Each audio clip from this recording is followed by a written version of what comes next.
बताओ जे singly reinforced beam क्या होता है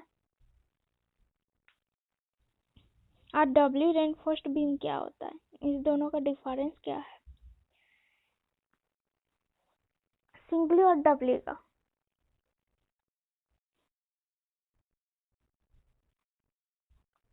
कौन सा साइट में रेनफोर्समेंट प्रोवाइड करते हैं सिंगली के केस में?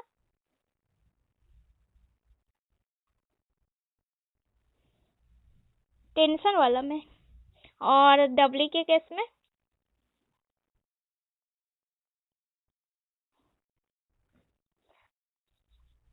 हाँ, डबली रेनफोर्स्ड बीम हम लोग किस लिए प्रोवाइड करते हैं? कोई तो रीजन होगा जिसके वजह से हम लोग डब्ल्यू रेनफोर्स्ड बीम का हेल्प ले रहा है, सिंगली का यूज नहीं कर रहा है।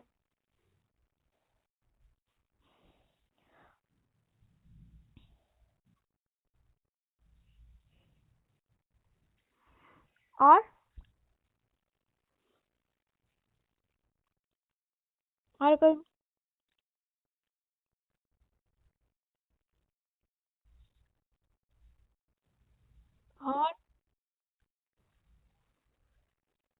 और और कोई?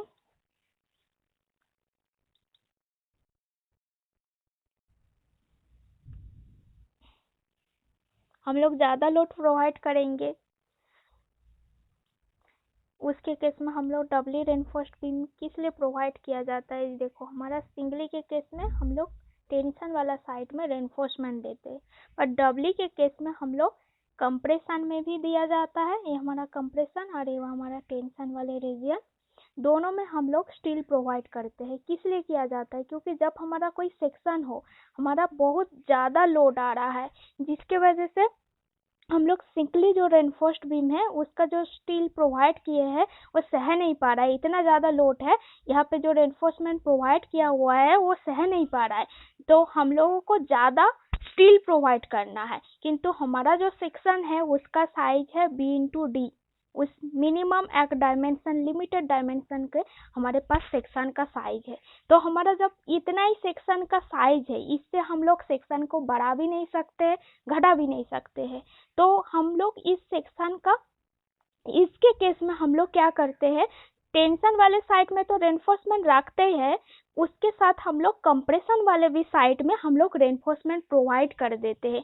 किस लिए प्रोवाइड किया जाता है? क्योंकि हमारा कंप्रेशन वाले साइड में हम लोग रेनफोर्समेंट प्रोवाइड करेंगे, यहाँ पे जो स्टील रहता है ना, वो शेयर रेजिस्ट करने का इसका काम करता है, शेयर को रेजिस्ट कर सकता है। यहाँ पे जो कंप्रेशन वाले साइड में हम लोग स्टील प्रोवाइड किए, तो ये हमारा जो शेयर आता है सेक्शन में, वो रेजिस्टेंस पावर इसका ज़्यादा होता है, शेयर रेजिस्टेंस पावर इसका कंप्रेशन, इस जो कंप्रेशन वाले साइड में जो स्टील प्रोवाइड करते हैं इसका शेयर रेजिस्टेंस पावर ज़्यादा होता है। इसी वजह से हम लोग कंप्रेशन वाले भी साइड में हम लोग स्टील प्रोवाइड करते हैं और टेंशन वाले भी साइड में स्टील प्रोवाइड करते हैं। किस कंडीशन में हम लोग प्रोवाइड करते हैं? जब हमारा एक्सटर्नल जो बेंडिंग मूवमेंट आता है ना, एक्सटर्नल जो बेंडिंग मूवमेंट होता है वो हमारा मूवमेंट ऑफ रेजिस्टेंस से भी ज़्यादा हो जाता है, इसके केस में हम लोग डबली रेनफोर्स्ड बीम का प्रोवाइड करते हैं। और हमारा जो सेक्शन का जो डायमेंशन होता है, सपोज हमारा B/D डायमेंशन का है, इस सेक्शन जब हमारा लिमिटेड डायमेंशन का होता है,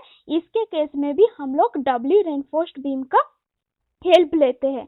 तो इसका कौन कौन सा वाले पोर्शन में, जब हमारे सिंगली रेनफोर्स केस में, सपोज तुम सोच रहे होंगे हम लोग जब इतना B/D सेक्शन का ही साइज है, ठीक है, हम लोग इसका डेप्थ को लेंथ कर देंगे तब हमारा सेक्शन सह लेगा, इसका जो जितना ज़्यादा लोड आया, किंतु ऐसा सह नहीं पाता है, क्योंकि हम लोग डेप्थ को इंक्रीज करेंगे, उसके केस में हमारा सेक्शन का जो यहाँ पे रेनफोर्समेंट प्रोवाइड करते हैं, किंबा ज़्यादा भी रेनफोर्समेंट हम लोग प्रोवाइड भी कर देंगे तो हमारा ओवर रेनफोर्स सेक्शन में ट्रांसफ़र हो जाता है। जब हमारा ज़्यादा रेनफोर्समेंट प्रोवाइड किए तो हमारा अचानक से फेलियर होने का भी चांसेस रह जाता है, क्योंकि हम लोग नीचे वाले पोर्शन में इतना ज़्यादा रेनफोर्समेंट प्रोवाइड कर दिए सिंगली रेनफोर्स्ड बीम का, जैसे हमारा लोड सह लेता है।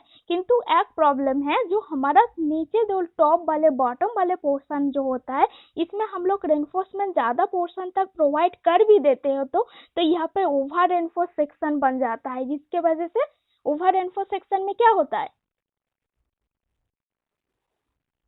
सडन फेलियर होता है तो हमारा सेक्शन को हम लोग एक्सेप्ट नहीं करेंगे। तो इसी वजह से हम लोग कंप्रेशन वाले भी साइट में हम लोग स्टील प्रोवाइड करेंगे, प्लस टेंशन वाले भी साइट में हम लोग स्टील को प्रोवाइड कर देते हैं डबली रेनफोर्स सेक्शन के केस में। ठीक है,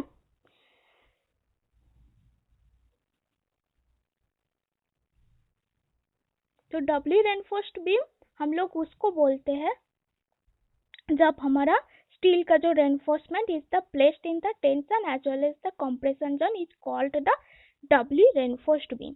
ठीक है, इसके बाद नेक्स्ट आता है, ये सब कंडीशन है जो हमने बताया जब हमारा सेक्शन को ऑल ओवर जो सेक्शन होता है उसका जब हमारा कौन कौन सा कंडीशन होता है। एक होता है बेंडिंग मोमेंट ऑल ओवर जो सेक्शन होता है, तो उसका जो बेंडिंग मोमेंट हमारा मोमेंट ऑफ रेजिस्टेंस से ज़्यादा हुआ तो इसके केस में हम लोग डबली रेनफोर्स्ड बीम का प्रोवाइड करते हैं। और सेकेंड हमारा जो कंडीशन है, जब हमारा जो डायमेंशन होता है बीम का, जो उसका डायमेंशन जब लिमिटेड होता है, डायमेंशंस आर द लिमिटेड, उसके केस में इस कंडीशन में हम लोग डबली रेनफोर्स्ड बीम को प्रोवाइड करते हैं।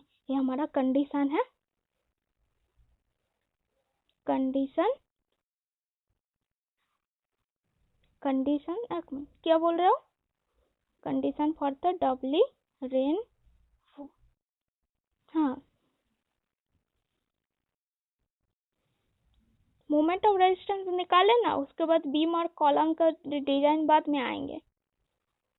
सिंगली के केस में जो बीम का और स्लैब का ये सब का डिजाइन होता है ना, तो वो सब हम लोग बाद में करेंगे। डबली का मोमेंट ऑफ रेजिस्टेंस अभी कैलकुलेट कर लो कैसे होता है, उसके बाद टी बीम आएगा, टी बीम का भी मोमेंट ऑफ रेजिस्टेंस कैसे होता है कैलकुलेट, उसके बाद डिटेल्स में जाएंगे। बीम का डिजाइन जो सिंगली का जो बीम का डिजाइन होता है उसका कितना डिफ्लेक्शन होता है वो बाद में हम लोग करेंगे। ठीक है, पहले मोमेंट ऑफ रेजिस्टेंस वाला कैलकुलेट कर लो। तो ये सब कंडीशन में हम लोग डबली रेनफोर्स्ड बीम को प्रोवाइड किया जाता है।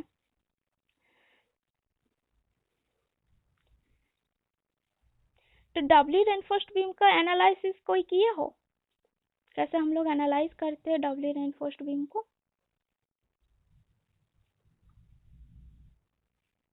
चंदन, कोई किए हो डबली वाला, कैसे किया जाता है डबली के केस में?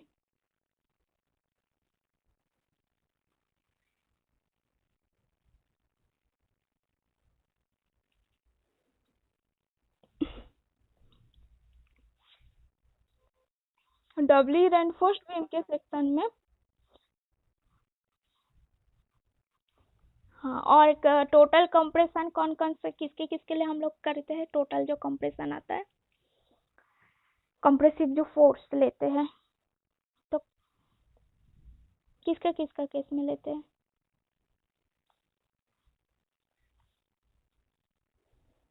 चलो इसका, हाँ, और हम लोग देखो जो हमारा डबली रेनफोर्स सेक्शन है उसको एनालिसिस करते टाइम इसको हम लोग दो सेक्शन में डिवाइड कर ले रहा है। ठीक है, फर्स्ट सेक्शन जो है ये हमारा सिंगली रेनफोर्स्ड बीम जैसा डिजाइन होगा, और सेकेंड जो सेक्शन है इसको हम लोग अलग से डिजाइन करेंगे।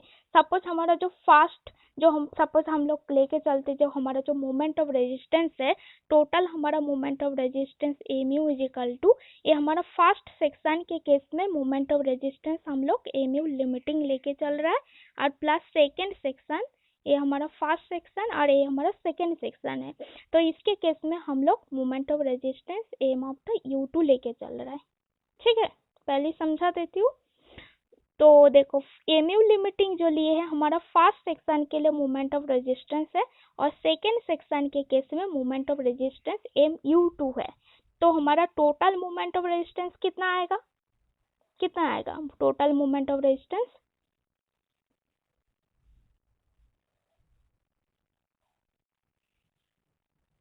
कोई बताओ कितना आएगा टोटल मोमेंट ऑफ रेजिस्टेंस? ये हमारा एमयू लिमिटिंग हुआ तो और ये MU2 हुआ तो।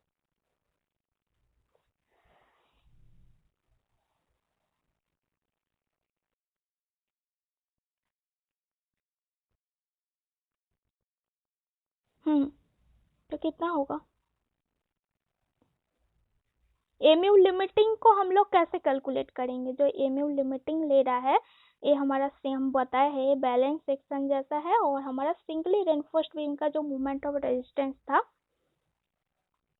कंप्रेसिव फोर्स की वजह से, ऐसे ही हम लोग कैलकुलेट करेंगे एमयू लिमिटिंग का जो वैल्यू होगा।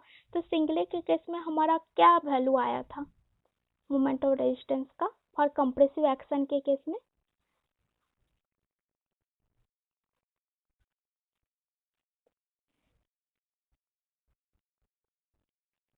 ठीक है,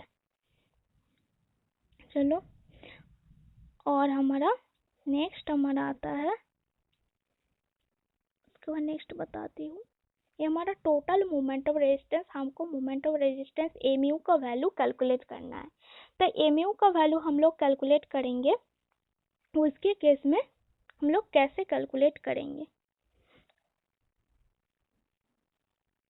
ये हमारा देखो दिया है, जो हमारा जो टोटल मोमेंट ऑफ रेजिस्टेंस लेंगे MU is equal to MU limiting plus of the M of the U2, जो हमारा टोटल सेक्शन का जो टोटल मोमेंट लेंगे। तो उसके बाद हम लोग आते हैं इसका एनालिसिस कैसे करेंगे। तो इसका हम लोग पहले न्यूट्रल एक्सिस डेप्थ कैसे कैलकुलेट करते हैं, उसके बाद मोमेंट ऑफ रेजिस्टेंस कैसे कैलकुलेट करते हैं डबली रेनफोर्स सेक्शन के केस में। सपोज हमारा सबको देख रहा है ना, इसका पिक्चर देख रहे हैं? ठीक है, ये हमारा डबली रेनफोर्स्ड बीम है, जिसके हमारा जो टोटल जो कंक्रीट के केस में स्ट्रेन कितना आता है, मैक्सिमम स्ट्रेन 0.0035, और स्टील के केस में हमारा मैक्सिमम स्ट्रेन कितना होता है? ये देखो स्टील के केस में कितना होता है मैक्सिमम स्ट्रेन, देखो ये दिया हुआ है। हाँ ये होता है, ये हमारा कौन सा डायग्राम है? ये हमारा स्ट्रेन डायग्राम है। ठीक है, ये हमारा स्ट्रेन डायग्राम है। ये हमारा स्ट्रेस डायग्राम है। स्ट्रेस डायग्राम में क्या हुआ था, जो हमारा जो स्ट्रेस स्ट्रेन कर्व था वो स्टार्टिंग में पैराबोलिक था, उसके बाद स्ट्रेट था।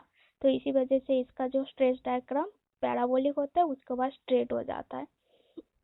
तो हमको पहले कैलकुलेट करना है डेप्थ ऑफ न्यूट्रल एक्सिस। तो हम लोग डबली रेनफोर्स सेक्शन के केस में डेप्थ ऑफ न्यूट्रल एक्सिस कैसे कैलकुलेट करेंगे?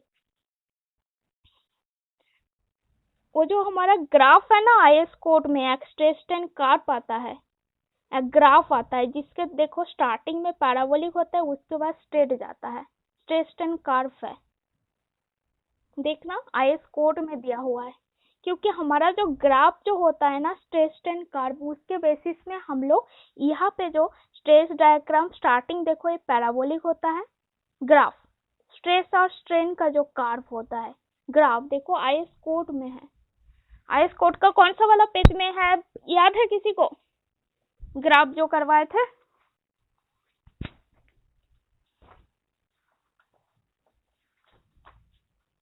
याद है लिमिटेड मेथड का? आईएस कोड खोल के देखो, देखो आईएस कोड खोल के देखो,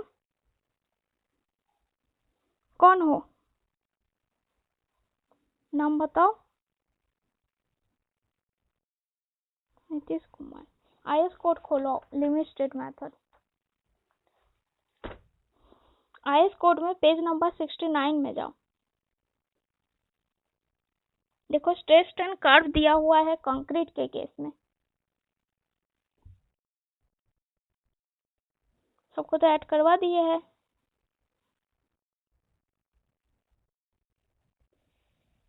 वहाँ पे देखो जो कर्व है, कर्व का देखो स्टार्टिंग हमारा पैराबोलिक है, जो ग्राफ है आईएस कोड का 69 नंबर पेज में। हम पिछले क्लास में भी तुम लोगों को बता दिए थे, जो कर्व आता है जब हम लोग स्ट्रेस एंड डायग्राम करवाए थे, एनालिसिस करवाए थे सिंगली रेनफोर्स्ड बीम के केस में, जो हमारा स्टार्टिंग पैराबोलिक जा रहा है उसके बाद स्ट्रेट हो जा रहा है, जो स्ट्रेस एंड कर्व है आईएस कोड का हिसाब से हम लोगों को कर्व कहाँ से मिला, आईएस कोड से। तो आईएस कोड में जो हमारा ग्राफ है उसका बेसिस में हम लोग स्ट्रेस जो डायग्राम करती हूँ उसका स्टार्टिंग हम लोग पैराबोलिक लेते हैं, उसके बाद हमारा स्ट्रेट हो जाता है। ठीक है, तो देखो हमारा फर्स्ट जो हम लोग डबली रेनफोर्स सेक्शन में ए कितना विड्थ है, हम लोग बी लिए हैं, ये हमारा विड्थ ऑफ द बीम है, और न्यूट्रल एक्सिस डेप्थ कितना है, एक्स यू है।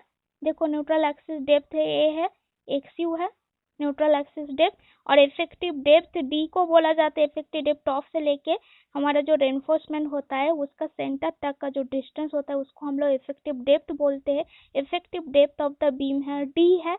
और एफ ऑफ द एसी क्या होता है, एफ ऑफ द एसी क्या होता है, कौन बताएगा? एफ ऑफ द एसी होता है, नहीं स्ट्रेस, स्ट्रेस होता है stress. F of the AC क्या होता है, हमारा जो कंप्रेशन वाला स्टील, कंप्रेशन वाले साइड में जो हम लोग स्टील प्रोवाइड कर रहे हैं ना, यहाँ पे इसके वजह से जो हमारा स्ट्रेस आ रहा है वही हमारा एफ एस सी है, स्ट्रेस इन कंप्रेशन स्टील।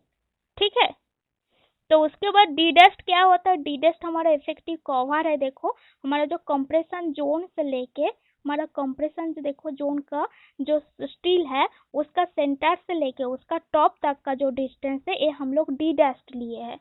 तो डी डेस्ट का जो वैल्यू है डी डेस्ट, इसको हम लोग effective cover to compression steel, ठीक है, इसको हम लोग इफेक्टिव कवर ले रहा है कंप्रेशन स्टील के केस में हमारा डी डेस्ट का वैल्यू है। ठीक है, और हमारा एफ ऑफ द सीसी क्या होता है, एफ ऑफ द सीसी,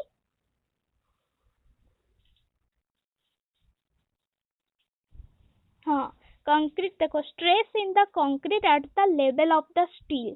ठीक है, जहाँ पे हमारा देखो स्टील प्रोवाइड किया हुआ है तो उस पोर्शन में जो हमारा जो कंक्रीट रहेगा, ठीक है, तो हमारा उस पोर्शन में जो कंक्रीट हम लोग डालते हैं ना उसका स्ट्रेस को हम लोग ले रहा है, stress in concrete at the level of the steel. किंतु यहाँ पे हम लोग खाली रख देते हैं क्योंकि यहाँ पे हम लोग जब एनालिसिस करेंगे उसके बाद बताएंगे एफ ऑफ द सीसी का क्या काम है।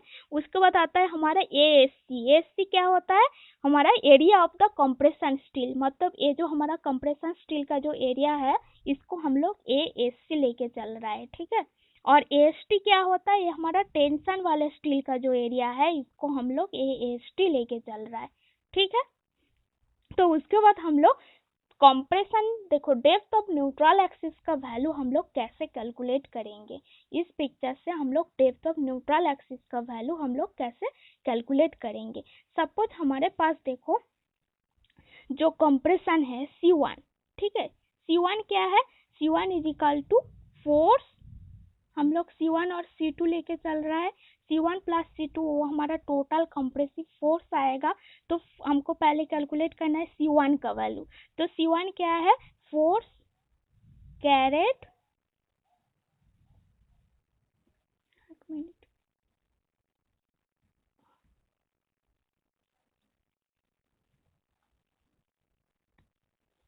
Force carried by compression steel ASC। ठीक है, sorry, force carried by concrete area, first वाला हमारा कंक्रीट एरिया के लिए फोर्स है, फोर्स कैरेट टोटल जो हमारा कंक्रीट का जो एरिया है उसके वजह से हमारा फोर्स लेके चल रहा है C1, C1 is equal to the force carried by the concrete area. ठीक है, और C2 क्या है, C2 क्या होगा, जो हमारा जो कंप्रेशन स्टील है उसका कंप्रेसिव फोर्स कितना आ रहा है उसको हम लोग C2 बोल रहा है, C2 is equal to compressive, तुम लोग कॉपी में भी करो नहीं तो समझ में नहीं आएगा, compressive force carried by compression steel ASC। ठीक है, हमारा C1 और C2, C1 क्या है, force carried bye the concrete area, concrete area में जो हमारा स्ट्रेस आ रहा है हमारा C1 है, और C2 क्या है, कंप्रेसिव फोर्स, कंप्रेसिव हमारा कंप्रेसिव है, compressive force carried by the compression steel ASC। ठीक है, तो हमारा जो टोटल कंप्रेशन का वैल्यू कितना आएगा, C1 कितना है, पहले हम लोग ए बताते हैं, C1 क्या होता है, हाँ बोलो,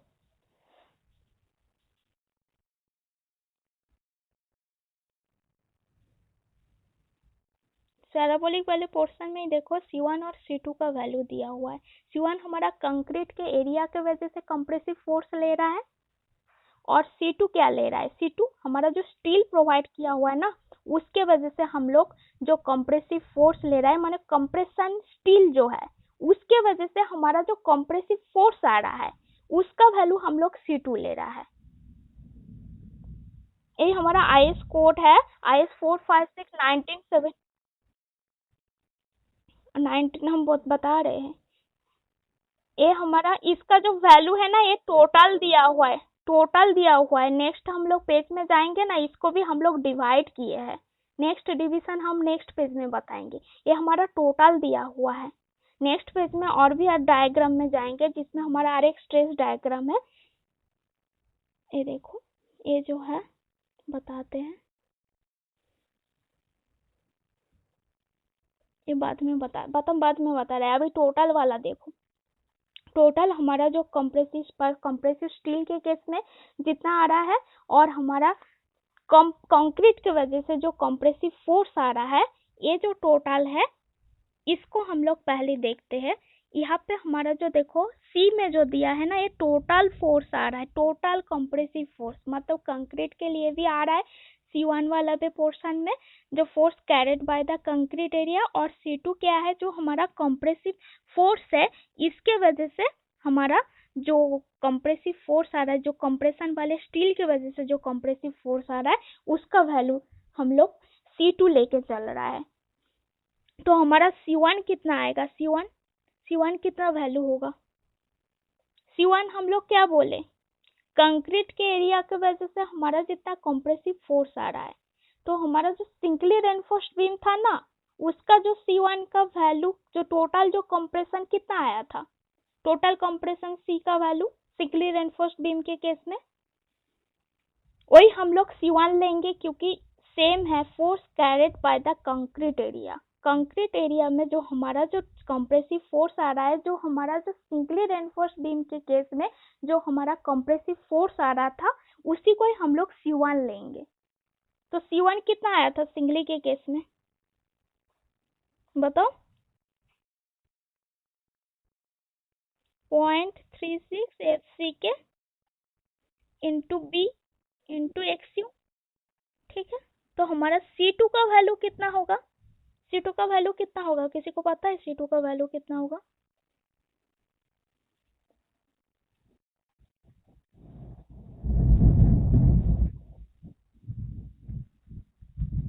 एफ ऑफ द एससी क्या है, हमारा कंप्रेसिव वाला जो स्टील है उसके केस में स्ट्रेस है, उसको हम लोग एरिया से मल्टीप्लाई कर देंगे। कंप्रेशन वाले स्टील के केस में हमारा एरिया कितना है, एससी है ना, तो उसको हम लोग क्या करेंगे, ये जो कंप्रेसिव वाले स्टील जो प्लेस्ड है ना जिस कंक्रीट का ऊपर, तो ये वाला इस पोर्शन में हमारा कंक्रीट नहीं है, बस स्टील ही है। कंप्रेसिव वाला जो स्टील जहाँ पे प्लेस है इसके तरफ देखो, ये वाला पोर्शन में क्या है, हमारा कंक्रीट नहीं है। तो इसी वजह से हम लोग कंक्रीट का स्ट्रेस को भी हम लोग माइनस करेंगे। तो उसका कैसे माइनस करेंगे, जो हमारा जिस पोर्शन में कंक्रीट नहीं है स्टील प्रोवाइड किया है उसका स्ट्रेस हम लोग लेके चल रहा है FCC इंटू हमारा कंप्रेशन वाले स्टील का एरिया ASC। ये समझ में आया C2 कैसे मिल रहा है, ये दोनों समझ में आ गया ना, C1 C2, तो मोमेंट ऑफ रेजिस्टेंस इजी है निकालना। बता रहे देखो हमारा C1 क्या है, जो हम लोग सिंपली रेनफोर्स्ड बीम के केस में जैसे हम लोग टोटल कंप्रेशन कैलकुलेट किए थे वही हमारा C1 है, C1। तो C1 का वैल्यू हमारा आया 0.36 F of the second to XU into B। तो C2 हमारा क्या है, C2 क्या बोल रहा है, compressive force carried by the compression steel ASC, ठीक है। तो C2 क्या है, यहाँ पे देखो कंप्रेशन वाले एरिया में हम लोग स्टील प्रोवाइड करके रख रहा है, तो इस पोर्शन में हमारा कंक्रीट का एरिया भी माइनस होगा ना, क्योंकि हमारा यहाँ पे कंक्रीट का एरिया को हम लोग माइनस कंक्रीट के वजह से जो हमारा फोर्स आ रहा है, क्योंकि यहाँ पे इस पोर्शन में कंक्रीट नहीं है, कंक्रीट का जायगा में स्टील रख रहा है, तो स्टील का जितना स्ट्रेस आ रहा है यहाँ पे उसको हम लोग यहाँ इस पोर्शन में जेहेतु कंक्रीट नहीं है तो कंक्रीट का स्ट्रेस को हम लोग माइनस कर देंगे, मतलब कंक्रीट के वजह से जो हमारा कंप्रेसिव फोर्स आ रहा है उसको हम लोग माइनस करेंगे, क्योंकि इस पोर्शन हमारा जो कंक्रीट नहीं है बस स्टील ही प्लेस किया हुआ है, कंक्रीट का एरिया का जायगा में हम लोग स्टील प्लेस करके रखे, तो स्टील का जो कंप्रेसिव फोर्स आ रहा है उसको हम लोग कंक्रीट का फोर्स से माइनस कर देंगे, क्योंकि यहाँ पे हमारा कंक्रीट का जायगा में स्टील को रखे हुए है, तो इसका एरिया हम लोग तो माइनस करेंगे ना कंप्रेसिव फोर्स का। जो हमारा कंक्रीट का जो फोर्स है यहाँ पे कंप्रेसिव फोर्स है, क्योंकि कंक्रीट का ऊपर हम लोग स्टील प्लेस कर रहा है तो उसको तो हम लोग माइनस करेंगे, तो इसी वजह से इसको हम लोग माइनस कर दे रहा है। और F of the S C का जो वैल्यू है ना इसको हम लोग ना 0.45 एफ सी के लेके चलते, जो हमारा जो टोटल जो स्ट्रेंथ है ना कंक्रीट के केस में जो आया था, जो मैक्सिमम जो स्ट्रेंथ होता है 0.45 एफ सी के, इसका वैल्यू ना एफ ऑफ द सी सी का कोई कोई बुक में देखना 0.45 एफ सी के लेके चल रहा है। क्यों ले रहा है, यहाँ पे मैक्सिमम जो कंप्रेसिव जो स्ट्रेंथ है कंक्रीट का उसी को एफ ऑफ द सी को ले रहा है, क्योंकि यहाँ पे जो टोटल जो स्ट्रेंथ आ रहा है कंक्रीट के केस में उसी को ले रहा है एफ ऑफ द सी के वैल्यू। कोई कोई बुक में होगा, तुमको रामानुथन में मिल जाएगा, पूर्णिया में मिल जाएगा, वो लोग एफ का वैल्यू 0.45 एफ के ले रहा है। किंतु लास्ट में जब हम लोग मूवमेंट ऑफ रेजिस्टेंस कैलकुलेट करते हैं ना एफ ऑफ द सी का वैल्यू ना हम लोग जीरो ही ले लेते हैं, इतना स्मॉल वैल्यू है ना इसको हम लोग जीरो ही लेके कैलकुलेट करते हैं। मूवमेंट ऑफ रेजिस्टेंस बोलो, डेप्थ ऑफ न्यूट्रल एक्सिस को हम लोग लास्ट में एफ का वैल्यू जीरो ही लेके चलते हैं आईएस कोड का अनुसार। किंतु ये जो एफ का जो वैल्यू है 0.45 एफ के तुमको कोई कोई बुक में मिल जाएगा इसका वैल्यू, और कोई कोई बुक में तुमको एफ ऑफ द सी भी मिलेगा जिसका नहीं वैल्यू दिया है 0.45 एफ के। तो समझ में आया C2 कैसे हम लोग कैलकुलेट करेंगे।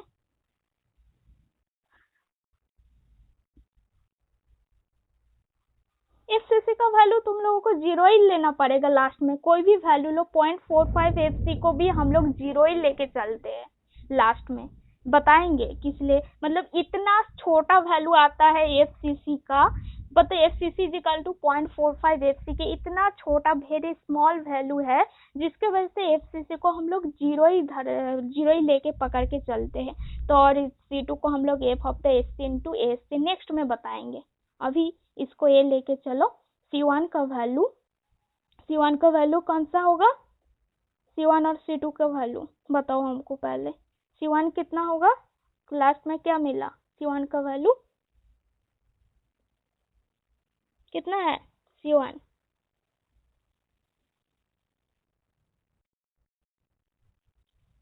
0.36 FC के इंटू XU इंटू B, और C2 कितना मिला हमको, C2 कितना मिला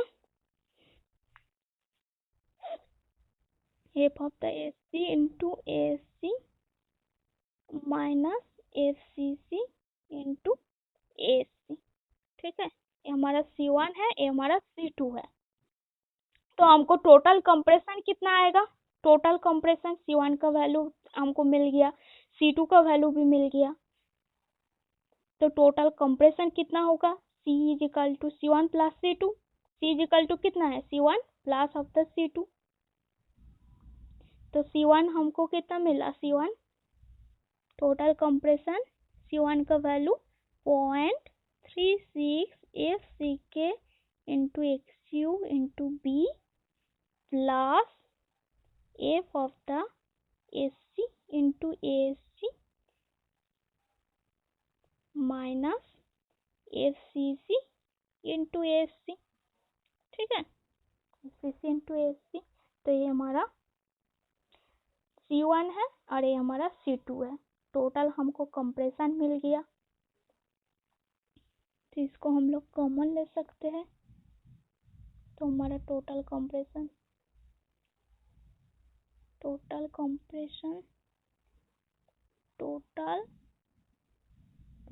कंप्रेशन इज इक्वल टू कितना है 0.36 SCK into XU into B plus F of the SC minus F of the CC into ASC। ठीक है, और हमारा टोटल टेंशन कितना होता है? Total tension singly reinforced beam के केस में कितना आया था? तो वही हमारा होगा टोटल टेंशन वाले एरिया में total tension is equal to T। तो T का वैल्यू हमारा आएगा 0.87 FY इंटू AST। तो ये हमारा टोटल टेंशन है। तो जो हम लोग इक्विलिब्रियम इक्वेशन के केस में हम लोग क्या करते हैं? Total compression is equal to total tension है। तो हम लोग total compression is equal to total tension कर देंगे तो हमारा न्यूट्रल एक्सिस डेप्थ का वैल्यू मिल जाएगा। ठीक है, तो टोटल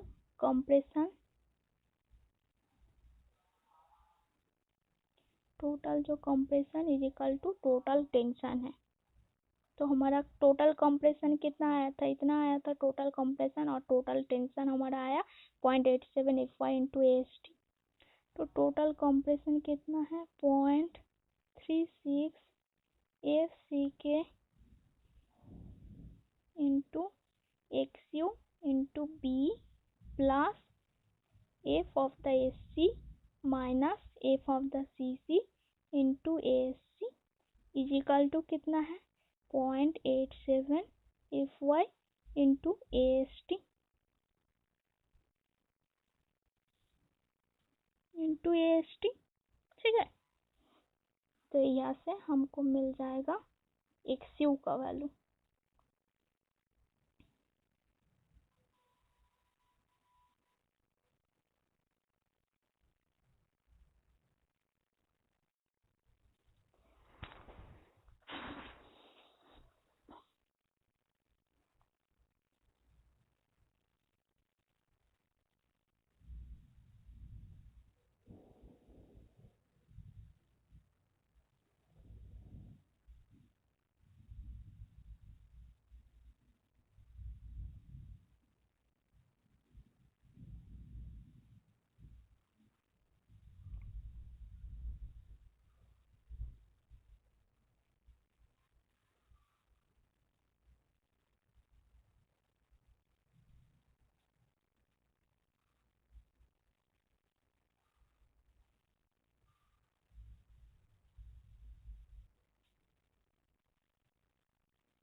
सुधांशु,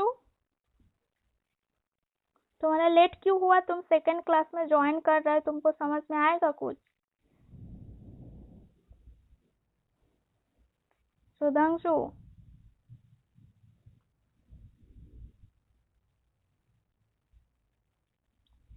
ये है कि नहीं है? सुधांशु, तुमको सुनाई दे रहा है?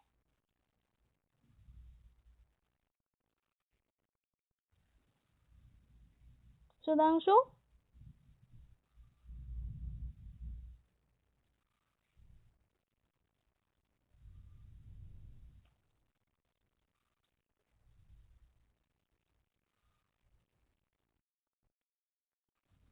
हाँ वही कर रहा है।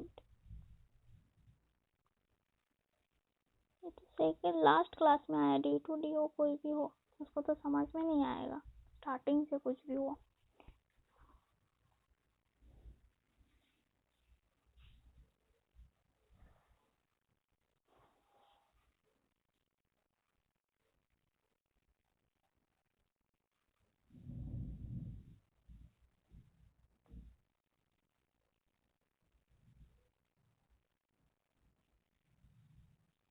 बहुत कोई अभी इस क्लास में ज्वाइन किया, स्टार्टिंग से समझ में नहीं आएगा, उसके बाद लास्ट में बोलेंगे समझ में नहीं आया।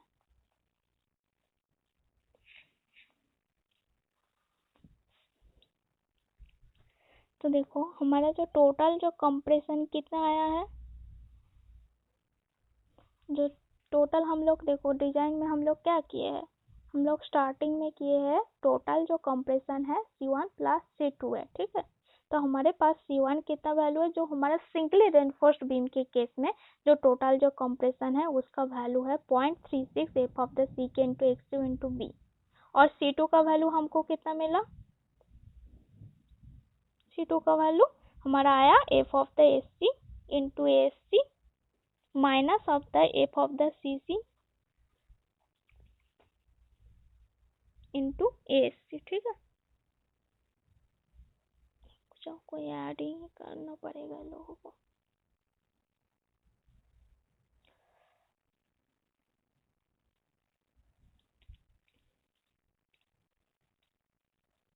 ठीक है, तो हमारे पास देखो C1 का वैल्यू कितना आया, डायग्राम से C1 आया हमारा जो सिंगली रेनफोर्स्ड बीम के केस में, क्योंकि हम लोग जो सेक्शन फर्स्ट क्या लिए थे वो हमारा सिंगली रेनफोर्स्ड सेक्शन था, और सेकंड सेक्शन 2 जो था उसका टॉप वाले पोर्शन में भी कंप्रेशन वाला स्टील रखे थे, और बॉटम वाले पोर्शन में हम लोग टेंसाइल स्टील भी रखे हुए थे, ठीक है। तो उसके बाद देखो हमारा जो टोटल, जूम ऑफ करें, रुक जाओ,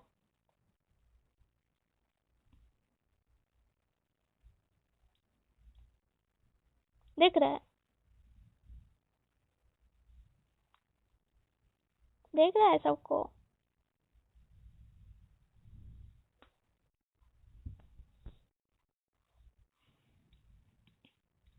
तो हमारे पास देखो टोटल जो कंप्रेशन कितना आया था, जो टोटल कंप्रेशन C1 का वैल्यू हमारा आया था 0.36 F C K into X U into B, हमको ले उसको हम लोग एनालाइज किए हैं। और C2 का वैल्यू कितना आया था, C2 हमारा आया था, कितना आया था C2, F of the S C into A S C minus of the F of the C C into A S C. तो हम लोग और टोटल हमारा टोटल जो कंप्रेशन आया, तो इसको हम लोग C is equal to C1 plus C2 कर देंगे, और हमारा जो टोटल जो टेंशन है वो हमारा है 0.87 F Y into A S T. तो ये जो हमारा जो total compression equal to total tension कर देंगे तो हमारा डेप्थ ऑफ न्यूट्रल एक्सिस का वैल्यू कैलकुलेट हो जाएगा।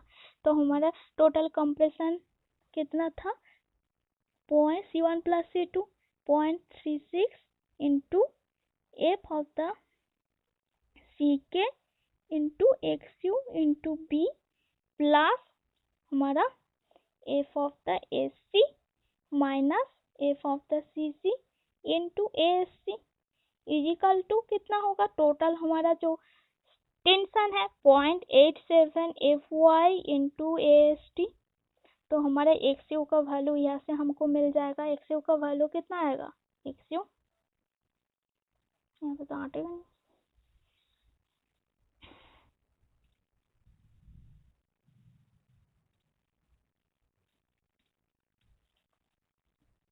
X U equal to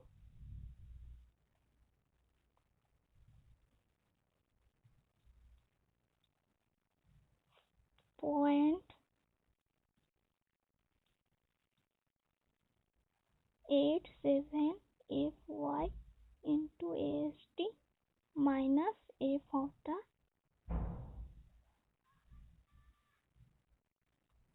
A C minus, देख रहे हैं ना सबको, F of the C C into A C.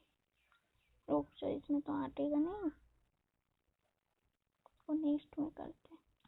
X U equal to यहाँ पे कर दे रहा है, यहाँ आएगा हमारा 0.87 एफ वाई इंटू, तुम लोग भी कॉपी में एक्स यू का वैल्यू इससे कैलकुलेट करो कितना आ रहा है, 0.87 F Y into S T minus of the F of the S C minus F of the C C into A S C divided by 0.36 F of the C के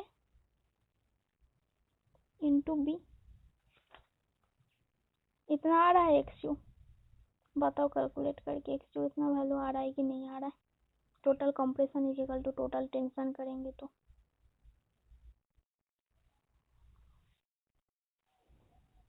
आ रहा है, समझ में आया एक्स कैसे कैलकुलेट करना है? आया समझ में सबको? ठीक है, तो हमको एक्स क्या होता है, एक्स किसको बोलते हैं हम लोग? X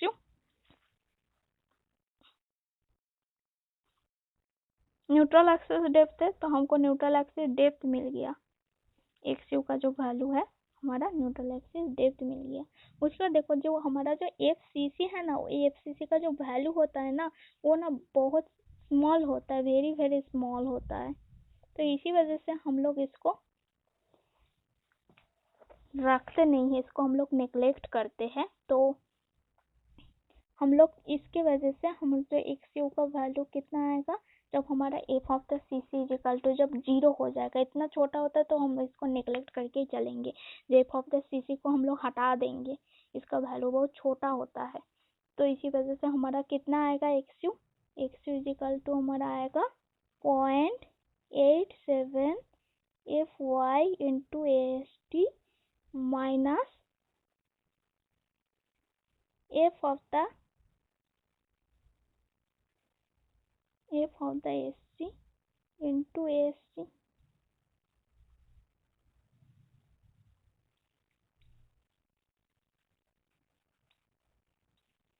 into A S C. ठीक है, तुम लोग समझ लेना, ए एस सी है divided by 0.36 F of the C K into B. ठीक है, ये हमारा एक्स यू का वैल्यू है, इसी को हम लोग लेके चलेंगे, क्योंकि एफ ऑफ द सी सी का वैल्यू हम तक इतना छोटा होता है, इसको हम लोग नेग्लेक्टेड करते हैं, नेग्लेक्टेड करके चलते हैं। तो हम लोग एक्स यू का जो वैल्यू आएगा 0.87 F Y into A S T minus F of the S C into A S C divided by 0.36 F C K into B है। ठीक है, तो ये हमको मिल गया न्यूट्रल एक्सिस डेप्थ का वैल्यू। तो उसके बाद हम लोग कैलकुलेट करेंगे moment of resistance. Moment of resistance क्या होता है? जो कंप्रेसिव फोर्स आता है हमारा, उसको हम लोग किसको, हाँ, तो इसको हम लोग लीवर आर्म से, इसको हम लोग lever arm, F of the AC का वैल्यू हमारा कोड में है, आईएस कोड का वैल्यू हम लोग मिल जाएगा, उसको बताएंगे बाद में। एफएससी का जो वैल्यू होता है ना, आईएस 456 1978 है, जो एसपी 16 बोला जाता है, उस कोड में डबली रेनफोर्स्ड बीम का सेक्शन का डिजाइन है, और उसमें एफ ऑफ द एसी का वैल्यू दिया हुआ है। उसका देखना, जो कोड है हम उसको अपलोड करेंगे तुम लोग का गूगल क्लासरूम में। उसका एफ वाई का जब वैल्यू जो 250 415 500 के बेसिस में डी डैश बाई डी का जो वैल्यू तुम्हारा रहेगा 0.05 से लेके 0.2 का बीच में, तब हमारे F of the S C कितना वैल्यू आता है, उसको हम लोग उस कोड से हम लोग निकालते हैं, कैलकुलेट करते हैं F of the S C का जो वैल्यू है। और एक होता है ये जो तुम्हारा कंप्रेसिव जो हम लोग स्टील रख रहा है ना, उसके वजह से हमारा कितना हमारा स्ट्रेन आ रहा है, उसका भी वैल्यू हम लोग सिमिलरिटी ऑफ ट्रायंगल से उसको कैलकुलेट करेंगे।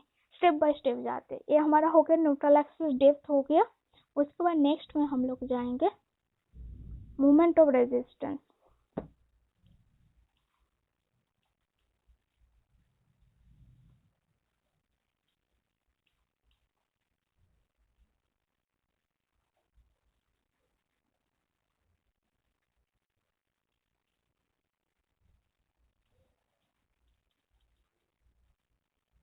एक बार देख लो इसको, डेप्थ ऑफ न्यूट्रल एक्सिस यहाँ पे दिया हुआ है, कैसे कैलकुलेट हुआ है, जो हमने बताया समझाया वही दिया है। तुम इसको जूम कर देते हैं, तुम एक बार देख लो, समझ में आ ही गया हो सबको।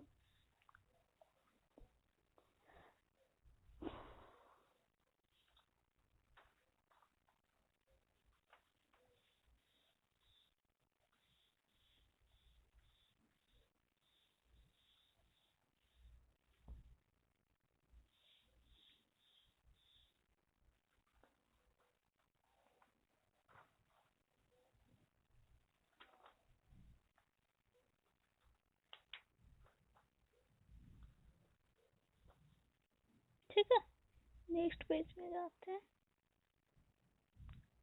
इसके बाद हम लोग कैलकुलेट करेंगे मोमेंट ऑफ रेजिस्टेंस।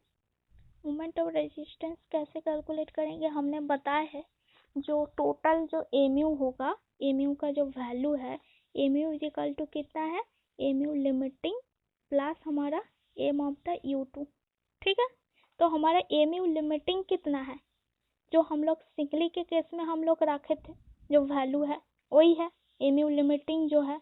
बस MU2 का वैल्यू हम लोग कैसे कैलकुलेट करते हैं, और a moment of resistance calculate करते, जो हमारा कंप्रेसिव जो फोर्स आता है उसको जब हम लोग लीवर आर्म से मल्टीप्लाई कर देते हैं, वो हमारा मोमेंट ऑफ रेजिस्टेंस मिल जाएगा। तो हमारा सिंगली के केस में जो फर्स्ट जो सेक्शन हमने बताया है, जो हमारा जो फर्स्ट सेक्शन है, जो हमारा पास ये हमारा सेक्शन है दिया हुआ है, जो स्टार्टिंग वाला पेज में एक बार चेक कर लेना, जो जिसमें नीचे में भी सेक्शन है, इसको हम लोग दो सेक्शन में डिवाइड किए हैं, जिसका बस बॉटम वाले पोर्शन में रखे हैं स्टील, और सेकंड वाले सेक्शन जो है, जो सेकंड सेक्शन है उसका टॉप में भी हम लोग स्टील प्रोवाइड किए हैं और बॉटम में भी हम लोग स्टील प्रोवाइड किए हैं। और इस सेक्शन के केस में हमारा हम लोग लिए है moment of resistance MU limiting है, और इस सेक्शन के लिए हम लोग लिए है M of the U2।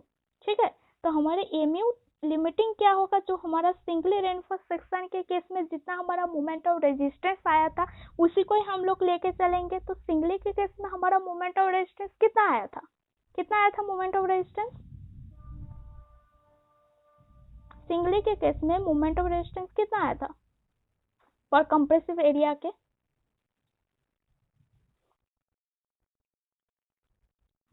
Into, हाँ ये हमारे लीवर आर्म से मल्टीप्लाई हो जाएगा। बट हमारा MU2 कैसे कैलकुलेट करेंगे, ये तो हमारा हो गया एमयू लिमिटिंग का वैल्यू हमको मिल गया, तो MU2 कैसे कैलकुलेट करेंगे, MU2 जो सेकंड वाले सेक्शन के केस में MU2, तो इसका वैल्यू कितना आएगा, जो हमारा जो कंप्रेसिव स्ट्रेस कितना मिला था, F of the AC into ASC minus F of the CC, तो इसमें आटेगा नहीं, नेक्स्ट में करते हैं। MU is equal to MU2 is equal to होगा F of the AC into ASC minus of the F of the CC into ASC। इसका lever arm कितना होगा,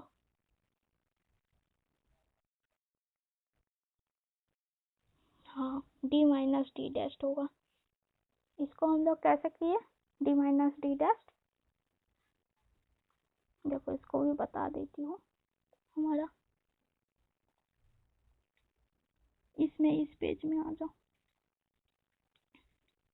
इस पिक में देखो, जो हमारा जो इफेक्टिव डेप्थ है इसका वैल्यू है D है, और हमारा जो कंप्रेशन वाले स्टील है ना, इसका कंप्रेसिंग वाला जो कवर दिया हुआ है ना, इसका वैल्यू हमारा D डैश है। तो इसका वैल्यू हमारा D हुआ, तो ये हमारा D डैश हुआ, तो हमारे MU2 के केस में लीवर आर्म कितना आएगा, लीवर आर्म कितना होगा, D माइनस, हम लोग इसको माइनस कर देंगे, तो इसका वैल्यू लीवर आर्म आएगा D minus of the D dash. ठीक है, समझ में आया। इसके केस में हमारा जो लीवर आर्म आएगा D माइनस D डैश, और हमारा जो कंप्रेसिव फोर्स है हमको तो मिल ही गया, जो C2 का जो वैल्यू है हम लोग कैलकुलेट किए हैं, उसका वैल्यू हमारा आया F of the AC into ASC minus of the F of the CC into D minus D dash. ठीक है, तो हमको लीवर आर्म MU2 के केस में हमको मिला D माइनस D डैश, वो हमारा MU लिमिटिंग का वैल्यू भी हमको मिल गया। MU लिमिटिंग कितना है 0.36 F of the C K into F of the C K into XU into B into D minus 0.42 into XU। तो ये हमारा MU लिमिटिंग भी मिल गया, MU2 भी मिल गया, तो हमारा टोटल मूवमेंट कितना आएगा वो हम लोग कैलकुलेट कर सकते हैं। जो टोटल मूवमेंट आएगा,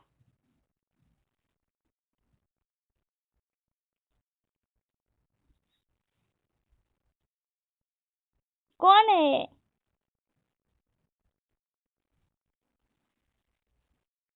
कौन है,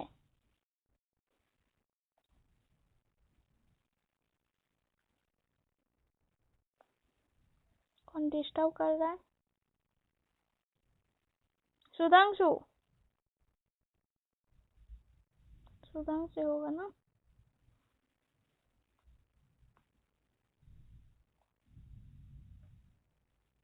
सुधांशु तुम लाइन पे हो?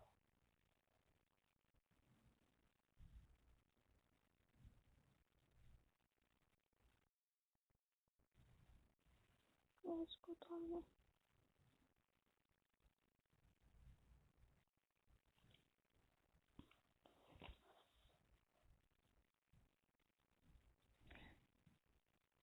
तो हमारे पास देखो, जो टोटल मोमेंट कितना आएगा, टोटल मोमेंट एम का वैल्यू, तो हमको mu लिमिटिंग भी मिल गया और mu2 भी मिल गया। तो टोटल मोमेंट कितना होगा, 0.36 into F of the C K into X U into B into D minus 0.42 into X U plus F of the S C minus of the F of the C C into S C into D minus D dash. देख रहे हैं ना सबको?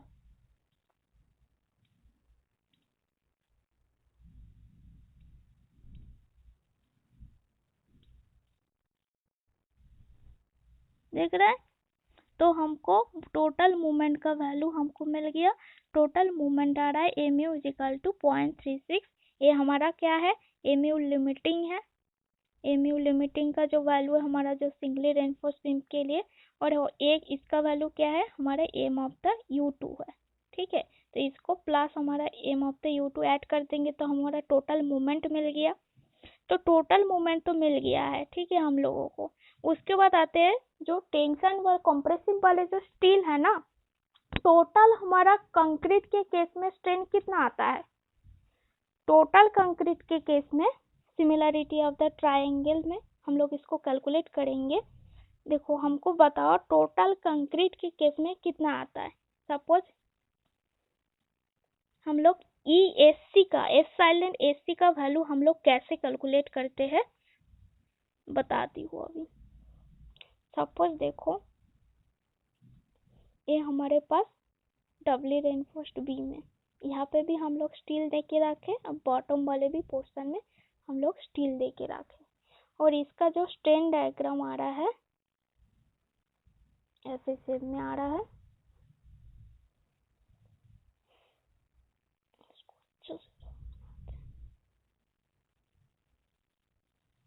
इसका जो strain diagram ऐसे आ रहा है, और इस जो कंप्रेशन वाले जो स्टील है ना, इसके वजह से भी स्ट्रेन यहाँ पे आएगा ना। तो ये जो स्ट्रेन आ रहा है ना, इसको हम लोग एफ साइलेंट एससी लेके चल रहा है। और हमारा मैक्सिमम कंक्रीट के केस में स्ट्रेन कितना होता है, मैक्सिमम स्ट्रेन कितना होता है कंक्रीट के केस में, ये वाला 0.0035 होता है इसका जो वैल्यू है मैक्सिमम स्ट्रेन।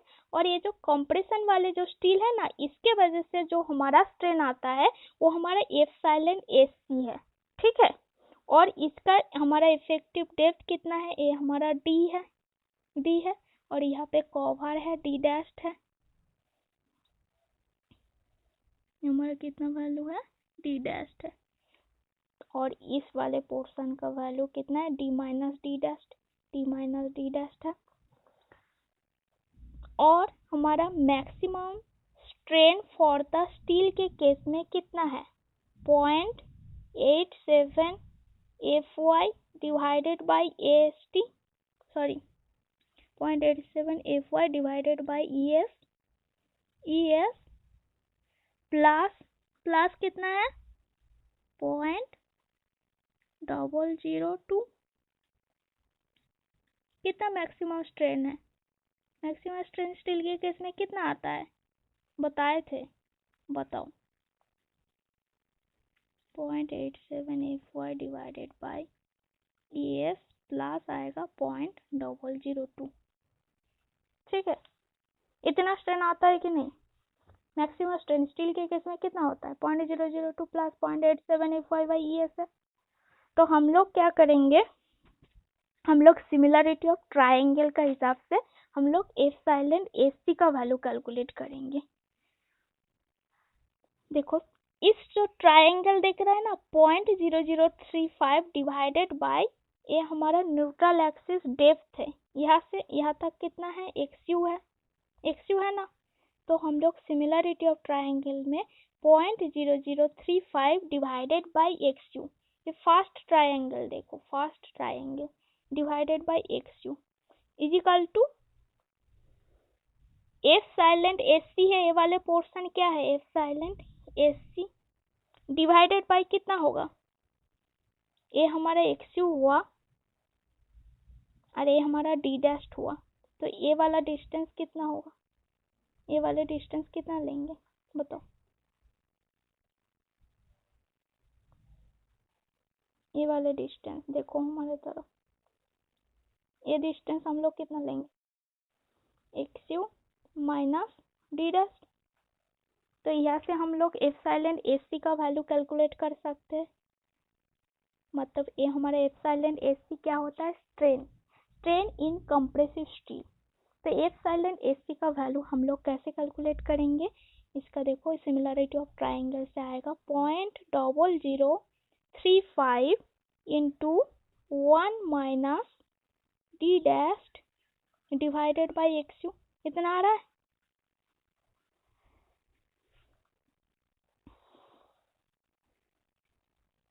हमको न्यूमेरिकल में बोला जो हमको कैलकुलेट करके बताओ स्ट्रेन इन कंप्रेसिव स्टील का वैल्यू कितना होगा, तो हमको डी डैश का वैल्यू जो कवर है दिया हुआ है, और हमको एक्स यू का वैल्यू कैसे कैलकुलेट करेंगे, जो हमने फॉर्मूला बताया है, एक्स यू का जो वैल्यू होता है 0.87 into S T minus F of the S C minus F of the C C into S C divided by 0.36 F of the C K into B, उससे हमको X U का value मिल जाएगा, और D dash का value हमको numerical में दिया रहेगा, तो हमको एफ साइलेंट एस सी का वैल्यू कितना आएगा। तो इस फॉर्मूला से हम लोग इसको कैलकुलेट करके बता देंगे एफ साइलेंट एस सी का वैल्यू कितना आता है। मतलब एफ साइलेंट एस सी क्या है, कंप्रेसिव स्टील के केस में इसका स्ट्रेन है, कंप्रेसिव जो स्टील है इसका जो स्ट्रेन है एफ साइलेंट एस सी है। समझ में आया, एफ साइलेंट एस सी कैसे कैलकुलेट करेंगे।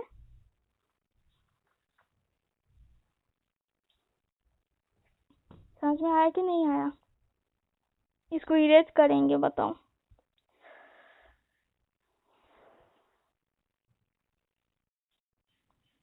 ओके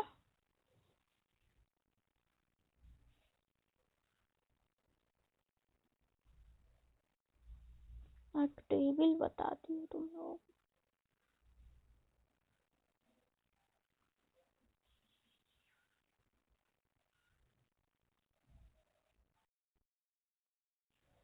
तो तुमको जाना है कोई जगह में क्या,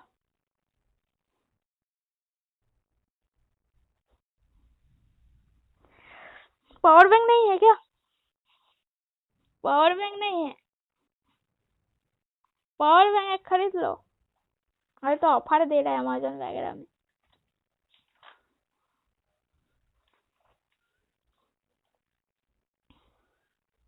ये तो हमको मिल गया एफ साइलेंट एस सी का वैल्यू हमको मिल गया, तो हमको एक टेबल दिखाते हैं तुम लोगों को जिसके हम लोग F of the S C का वैल्यू कैलकुलेट करेंगे, जिसके हम लोग F of the S C का वैल्यू कैलकुलेट करेंगे। ये सबका हो गया ना, हम इरेज कर दे, हो गया सबका।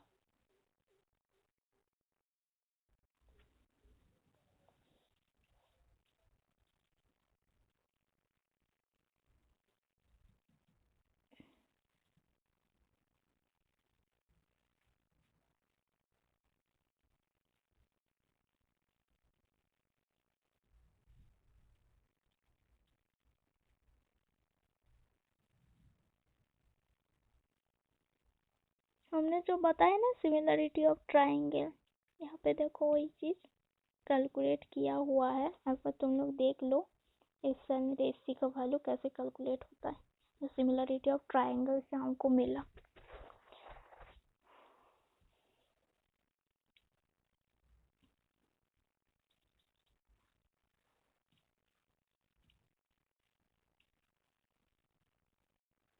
इसके बाद देखो नेक्स्ट हम लोग जाते हैं जो epsilon F of the S C का वैल्यू हम लोग कैसे कैलकुलेट करते हैं।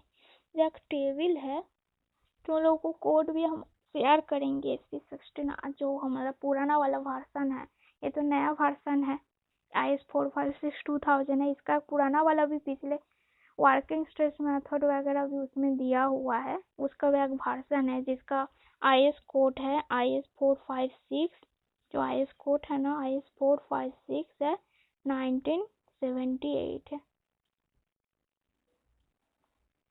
तो इसको हम लोग SP 16 भी बोलते हैं।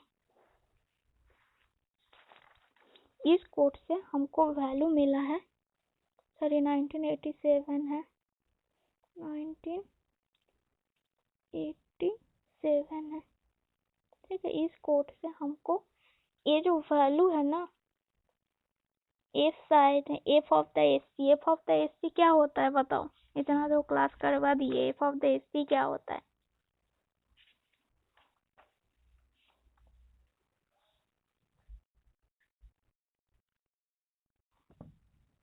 कंप्रेशन वाला जो स्टील है ना, उसके केस में कंप्रेसिव स्टील का जो स्ट्रेस होता है वो एफ ऑफ द एससी है, तो उसका वैल्यू हमारा इस टेबल से कैलकुलेट होगा। जब हमारा D dash by D, D dash क्या है, कंप्रेसिव वाले एरिया का जो स्टील है उसका ऊपर वाले जो टॉप पोर्शन का जो डिस्टेंस है, कंप्रेसिव वाले जो कवर देते हैं ना, कवर का जो डिस्टेंस है, D dash divided by D क्या है, हमारा इफेक्टिव डेप्थ है, एकदम सेंटर तक का जो टेंशन वाले स्टील का सेंटर तक का जो डिस्टेंस है उसको हम लोग इफेक्टिव डेप्थ बोलते हैं।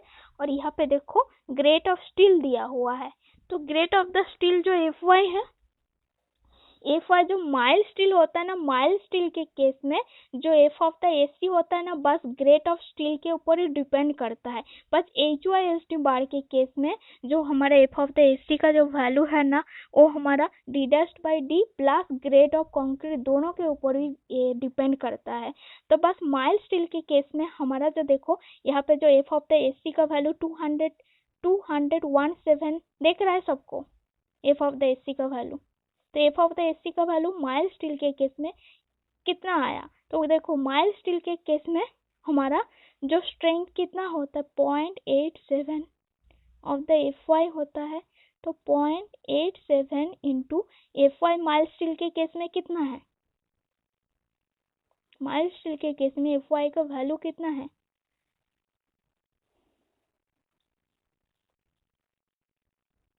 कोई बताओ? Fe250 माइल्ड स्टील होता है, Fe250 माइल्ड स्टील होता है कि नहीं, ये बताओ।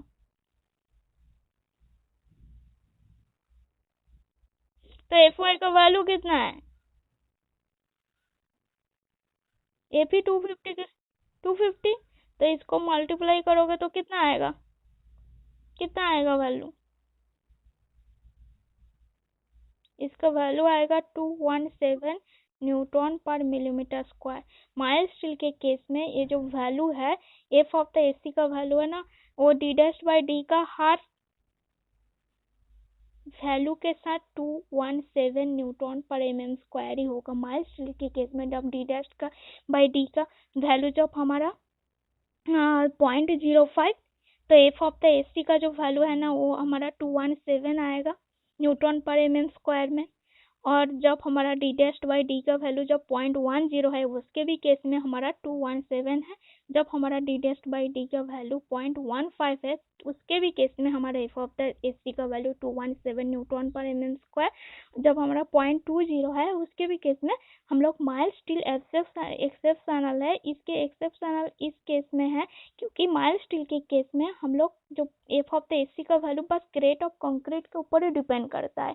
तो इसका जो वैल्यू है ना, इसका जो स्टील के केस में जो मैक्सिमम जो स्ट्रेंथ आता है 0.87 FY होता है, वही वैल्यू है हमारा माइल्ड स्टील के केस में एफ ऑफ द एससी का जो वैल्यू है, एफ ऑफ द एससी जो वैल्यू होगा 0.87 FY होगा। तो इससे हमको इसी वजह से जो हमारा जो IS कोड का जो टेबल है ना, इसमें 250 का वैल्यू 217 ही डाला है हर वैल्यू के लिए, डी डैश बाई डी के वैल्यू। बस 41551 के केस में ये सब वैल्यू अलग अलग है, हमको इसी टेबल का यूज करके हमको एफ ऑफ द एससी का वैल्यू हमको इसी से ही मिलेगा। तो हम ये जो कोड है ना IS 456 1978 तुम लोग आज गूगल क्लासरूम में भी हम लोग अपलोड कर देंगे, इसमें हम अपलोड कर देंगे, तुम लोग देख लेना, ठीक है। तो समझ में आ गया न्यूट्रल एक्सिस डेप्थ। और हमको आज क्लास में क्या क्या किए हैं, न्यूट्रल एक्सिस डेप्थ का हम लोगों को मिला है डबली रेनफोर्स्ड बीम के केस में, और मोमेंट ऑफ रेजिस्टेंस कितना है वो हमको मिल गया है। तो डायरेक्ट होता है तुम्हारा नेक्स्ट जो होता है, देखो हमको क्या क्या मिला इसमें, न्यूमेरिकल के लिए कौन कौन सा फॉर्मूला चाहिए। हमको एक्स मिला है, ये हमारा क्या है न्यूट्रल एक्सिस डेप्थ है, इसका वैल्यू हमको मिल गया है। और टोटल जो मोमेंट है इसका भी वैल्यू हमको मिल गया है। जो टोटल जो मोमेंट है, जब हम मतलब एफ ऑफ द एसी को नेग्लेक्ट करेंगे तब उसका वैल्यू, टोटल मोमेंट का वैल्यू इतना आएगा। तो देखो तुम लोग आज घर में यही सब प्रैक्टिस कर लेना, जो न्यूट्रल एक्सिस डेप्थ है इसका वैल्यू प्रैक्टिस कर लेना कैसे आया, और टोटल मोमेंट ऑफ रेजिस्टेंस कितना होगा। और जब हमारा x less than x maximum होगा तब हम लोग इसके केस में अंडर रेनफोर्स सेक्शन होता है। जब x less than x maximum होता है तब हमारा अंडर रेनफोर्स सेक्शन है। जब हम लोग एम जो कैलकुलेट करेंगे तो ये जो एम का वैल्यू इतना ही लेके हम लोग कैलकुलेट करेंगे मोमेंट ऑफ रेजिस्टेंस। जब हमारा x greater than x limiting होगा तब ओवर रेनफोर्स सेक्शन होगा। तो जो एक्स है ना, एक्स का जाएगा में हम लोग एक्स लिमिटिंग लेके इसका मोमेंट ऑफ रेजिस्टेंस कैलकुलेट करेंगे। और आर जो फॉर्मूला है, जो एक्स लिमिटिंग वाला फॉर्मूला तुम लोगों को बता दिए थे, आईएस कोड से मिलता है, जो वो भी फॉर्मूला तुम लोगों को इसमें जरूरत होगा। एक्स लिमिटिंग फॉर द एफी 250 के केस में कितना होता है, कितना होता है एफी 250 के केस में एक्स लिमिटिंग का वैल्यू याद है? 0.53 इंटू डी होता है। और एफी 415 के लिए एक्स लिमिटिंग कितना है, 0.48। हाँ, तो एफी उसके बाद 500 के केस में एक्स लिमिटिंग कितना है,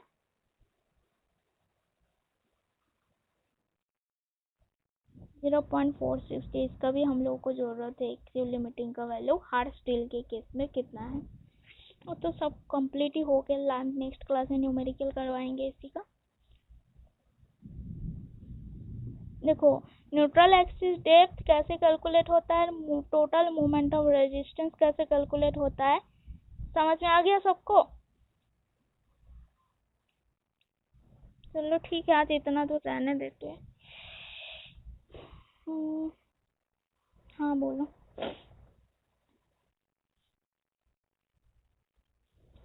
नहीं, वो उसको नेग्लेक्टिंग ही लिया जाता है, वो बहुत छोटा स्मॉल है। हाँ, 0.456 एफसी क्या होता है ना, उसको हम लोग नेग्लेक्टिंग करके चलते हैं, ऐसे आईएस कोड बताया है।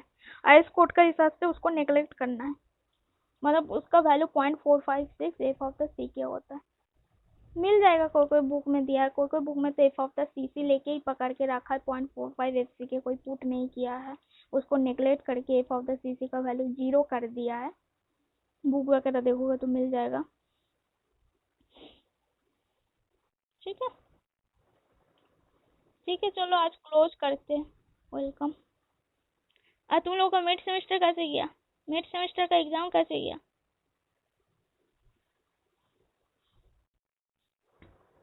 आ गया, चलो।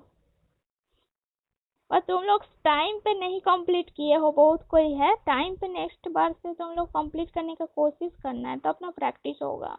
टाइम पे हमको कंप्लीट करना है, कोई दिक्कत नहीं है, प्रैक्टिस करोगे तो सब इजी है। हाँ, ले रहा है।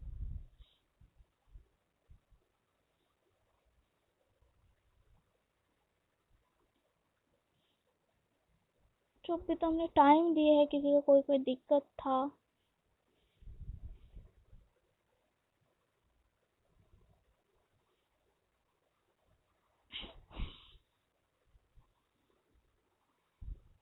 और जो जो लास्ट में आए हो, जो जो समझे हो, तुम लोग बता देना, जो लोग लास्ट में आया है, किसी को कोई प्रॉब्लम हुआ तो वो लोग से समझ लेना। ठीक है, चलो क्लोज करती हूँ।